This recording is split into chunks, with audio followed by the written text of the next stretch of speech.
বন্ধুরা দেখুন, এটা আমার পুষ্পুস এর নাম।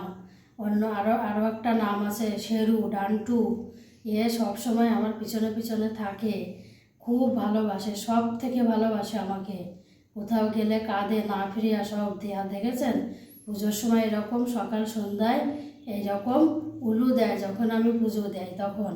এই যে বাতাসা খেতে আসলো, আর বৃহস্পতিবার হলে ঠিক বোঝে যে আজকের মিষ্টি পাবো খাবার, তাই পুজো শেষ না হওয়া অবধি পিছন পিছনে ঘুরে বেড়ায়। মায়ের এই মন্দিরের এখানে এসে বসে থাকে যে কখনো প্রসাদটা পাবে। মায়ের খুব ভক্ত, এই যে তাই মায়ের পায়ের ফুলটার মাথায় দিয়ে দিলাম, যাতে আরও এর বুদ্ধি হয়, খুব ইন্টেলিজেন্ট। এই যে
আমি পুজো দেওয়ার সময় মায়ের ঘরে রোজ আসে, বাতাসা খাবে, এই কারণে বাতাসা খেতে আসে।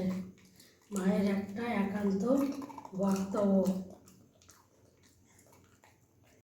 ভীষণ ভালো, খুব কথা শোনে খুব।